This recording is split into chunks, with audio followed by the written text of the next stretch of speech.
crazy stuff.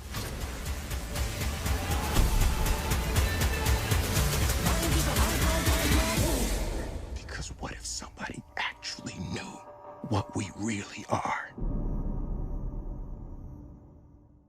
Gemini Man is directed by Ang Lee and stars Will Smith and is about two clones who fight each other. You know, this movie was pretty damn fun. This was easily one of my most anticipated movies of the year, but then reviews started coming out and people said it was awful, so that was kind of a letdown. But you know, I really liked this movie. I saw it in a high frame rate 3D, and the 3D didn't really do much, but the high frame rate was, oh my god, it was awesome. Like, the high frame rate was, it made it a whole new experience. Just everything was so great to look at. A car passing by was like that was like, my eyes were loving it. The 3D made it a little better, but the 3D didn't really do much. I didn't really notice things pop out at me. It was more like, I guess the 3D just made you feel closer to the screen and like all the high frame rate stuff. And there's this one scene where like a car gets blown up. You see it in the trailer, but that was one of the best looking shots I've ever seen. It looked incredible. And you know what? This is the best looking movie I've ever seen, because this movie was filmed in 120 FPS and movies are usually 24 FPS.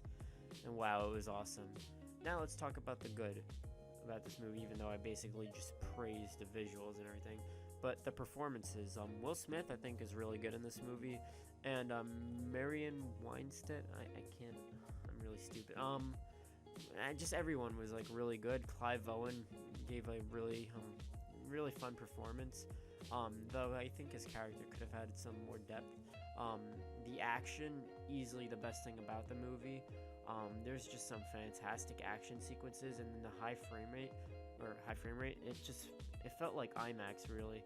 It just felt like a whole like IMAX sequence, just really smooth. So, like, I just felt like, I don't know, so immersed in the screen, like, just, I don't know, it was crazy. And there was a motorcycle chase that is awesome, and they did something unique with it, which I won't give it away if you haven't seen the trailer, but yeah, if you haven't seen the trailer, then you know what they kind of do with it. But still, I thought what they did was pretty cool, and the visuals, as I said, they're incredible. Easily probably the best looking movie I've ever seen, just because like the 120 FPS and everything, you know. Also the soundtrack is pretty cool. It has a cool kind of like retro kind of theme, which I thought was pretty cool. And the story wasn't actually as stupid as I thought it would be when I heard the reviews. There's times where you're like, okay, but like when it comes to the story, for the most part, I thought it was fine.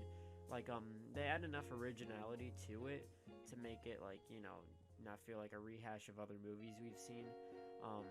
Mainly, like, I guess Looper, but Looper isn't really like this, so I don't know. I mean, I guess people are comparing it because the two main characters are older and younger. I don't know. But, yeah, I really thought, like, the story was fine. Now let's get into the bad, and easily, like, my biggest issue with the movie was the writing at times is very bad. There are some great lines, but there are definitely a lot of bad ones. Like I said, this was my biggest issue with the film. It's like, if this wasn't an issue and if the writing was really good, I thought this movie would have been great.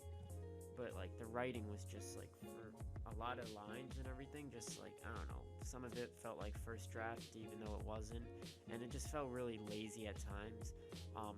But then there's a lot of great lines and like some great just like full on like monologues, or not, I don't know how to say, I don't know how to describe it, but just lines that Will Smith gives, I thought were done great. But then like there's other ones where it's like, okay, just stop.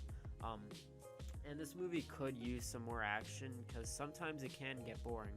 In fact, it did drag a little, not that much, but still, like, this movie could definitely use some more action. This movie not being as good as I wanted it to be still ended up entertaining me with some awesome action and visuals in the high frame rate. Plus, it's just a lot of fun. I'll give Gemini Man a B. A lot of people said that the high frame rate was too distracting. For me, I preferred it over IMAX for this movie. I don't know about other movies, but definitely this one. So if you're trying to debate between them, I would try the high frame rate, because like you're never really gonna get many chances, like at least now, to see a lot of high frame rate movies. So definitely check this one out in that. And if you don't like the higher frame rate, well, too bad. Anyways, thank you guys so much for watching, and I'll see you guys in the next video.